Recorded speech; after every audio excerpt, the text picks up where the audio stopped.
2024 के लोकसभा चुनाव को बीते अभी करीब 1 साल 8 महीने हुए हैं और 2029 के लोकसभा चुनाव शुरू होने में अभी 3 साल 2 महीने से ज्यादा का वक्त बाकी है। ये गणित क्यों बता रही हूं? क्योंकि इन दोनों के बीच एक नाम और उस पर भरोसे को लेकर सबसे ज्यादा कयास लगाए जा रहे हैं और वो नाम है राहुल गांधी, देश के नेता प्रतिपक्ष, लीडर ऑफ ऑपोजिशन। कायदे से राहुल गांधी विपक्ष का चेहरा है और 2029 में नरेंद्र मोदी के खिलाफ वो प्रधानमंत्री पद के स्वाभाविक प्रत्याशी के रूप में उतरना चाहेंगे। लेकिन सियासत में इतना सिंपल सब कुछ होता तो फिर कहना ही क्या था, क्योंकि जिस राहुल गांधी को 2024 के लोकसभा चुनाव के बाद कांग्रेस जननायक कह रही है, वही राहुल गांधी 2 साल के अंदर अंदर विपक्षी एकता के सबसे मुश्किल फेज से अभी गुजर रहे हैं और सबसे मुश्किल फेज भी माने जा रहे हैं। और ये हम नहीं कह रहे हैं, राजीव गांधी के करीबी और मनमोहन सिंह सरकार के मंत्री मणिशंकर अय्यर कह रहे हैं। मणिशंकर अय्यर के मुताबिक राहुल गांधी प्रधानमंत्री बन सकते हैं बशर्ते कोई और गठबंधन को मजबूत करने का काम करे। यानी कांग्रेस के ही नेताओं को अब ये लगने लगा है कि राहुल गांधी विपक्षी एकता को मजबूत नहीं कर सकते। और यह बात सिर्फ मणिशंकर अय्यर को ही नहीं लगती, कांग्रेस के सहयोगी दलों को भी ऐसा ही लगता है। शिवसेना उद्धव गुट के प्रवक्ता आनंद दुबे तो कह चुके हैं कि 2024 की हार के बाद इंडी गठबंधन की ना बैठक हुई, ना संवाद उनमें हुआ। टीएमसी और समाजवादी पार्टी अपने अपने रास्ते पर। कांग्रेस इंडी गठबंधन का बड़ा भाई है, लेकिन कांग्रेस बड़े भाई का धर्म निभाए। मुंबई में बीएमसी चुनाव में कांग्रेस ने हमको हराने का काम किया है।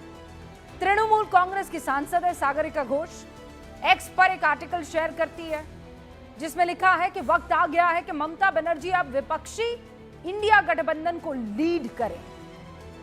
समाजवादी पार्टी के प्रवक्ता फराज किदवई हमारे ही शो गूंज में कह चुके हैं कि अखिलेश में प्रधानमंत्री बनने की पूरी क्षमता है।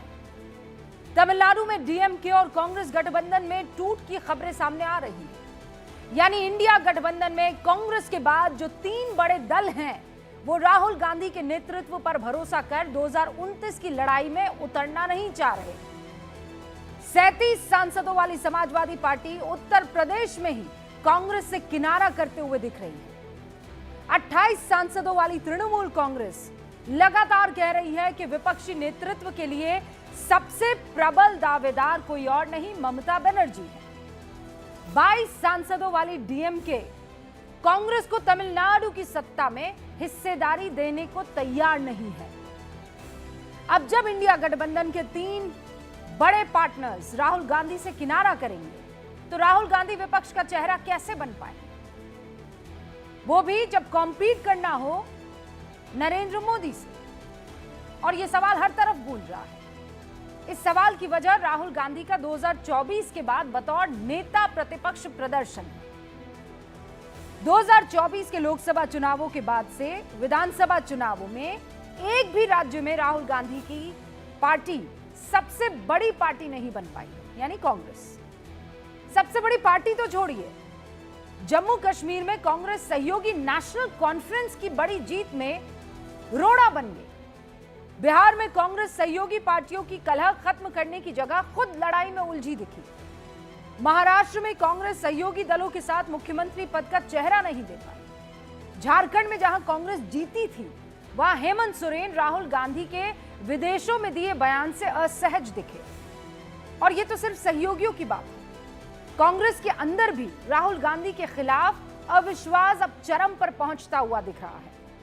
कांग्रेस के पूर्व सांसद राशिद अलवी ये कह रहे हैं कि इंडिया ब्लॉक के सारे मेंबर्स को मिलकर तय करना चाहिए कि कौन लीड करेगा। जिस असम में कुछ दिनों बाद विधानसभा चुनाव होने वाले हैं, वहां पूर्व अध्यक्ष भूपेन बोरा कांग्रेस से इस्तीफा दे देते हैं और कहते हैं कि कांग्रेस अब कांग्रेस रही नहीं, वो एक प्राइवेट पार्टी बन गई है।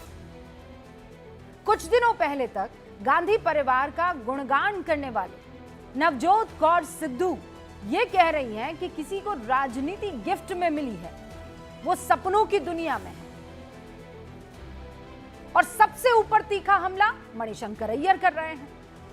अय्यर राहुल गांधी के साथ साथ मौजूदा कांग्रेस के पूरे सिस्टम को निशाने पर ले रहे हैं। मणिशंकर अय्यर कांग्रेस के मीडिया और प्रचार विभाग के अध्यक्ष पवन खेड़ा को कांग्रेस की कठपुतली बताते हैं। दावा करते हैं कि वो प्रवक्ता नहीं है, वो एक कुंठित अफसर रहे हैं जो कांग्रेस में आने के बाद से पिछले करीब 2 साल से उन्हें यानी मणिशंकर अय्यर को गालियां दे रहे हैं। कांग्रेस के हाथों की कठपुतली, वो प्रवक्ता नहीं है, ये खुद कह रहे हैं मणिशंकर अय्यर। इसी के बाद उनके निशाने पर आते हैं कांग्रेस महासचिव और संचार प्रभारी जयराम रमेश।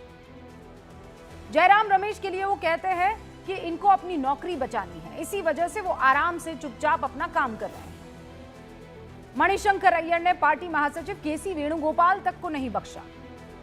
कह रहे हैं कि क्या आप सोच सकते हैं कि उस पार्टी का क्या होगा जिसके महासचिव केसी वेणुगोपाल हैं? केसी वेणुगोपाल अपने को सरदार पटेल समझते हैं, लेकिन वो ऐसा कभी नहीं हो सकते क्योंकि वो एक राउडी है। अब मणिशंकर के इस बयान के पीछे की वजह क्या है, ये भी जान लीजिए। 2014 तक कांग्रेस में ताकतवर भूमिका में रहे हैं मणिशंकर अय्यर। प्रधानमंत्री मोदी को लेकर कई विवादित बयान दिए हैं। कांग्रेस को मौजूदा नेतृत्व को लगता है कांग्रेस के कि ऐसे बयानों से कांग्रेस को नुकसान हुआ है और कुछ हुआ नहीं। पीएम पर जब जब व्यक्तिगत हमला हुआ है उसका फायदा बीजेपी को मिला है। मणिशंकर अय्यर ने केरल को लेकर एक बयान दिया जिसमें उन्होंने कहा कि केरल में कांग्रेस नहीं लेफ्ट जीतेगी। तो कांग्रेस के रणनीतिकार नाराज हो गए क्योंकि अभी जिन 5 राज्यों में विधानसभा चुनाव होने उनमें से केरल एक है। कांग्रेस को सबसे ज्यादा उम्मीद वहां दिख रही है। कांग्रेस के संगठन महासचिव केसी वेणुगोपाल भी केरल से ही आते हैं। प्रियंका गांधी वाड्रा केरल के वायनाड से ही सांसद है। जाहिर है अय्यर के इस बयान पर कांग्रेस की प्रतिक्रिया आनी थी, आई भी, और कांग्रेस के मीडिया विभाग के चेयरमैन पवन खेड़ा ने अय्यर के बयान पर रिएक्शन दिया और कहा कि अय्यर पिछले कुछ सालों से कांग्रेस से नहीं जुड़े हुए हैं और वो जो कुछ भी कह रहे हैं या लिख रहे हैं ये उनकी व्यक्तिगत क्षमता में है।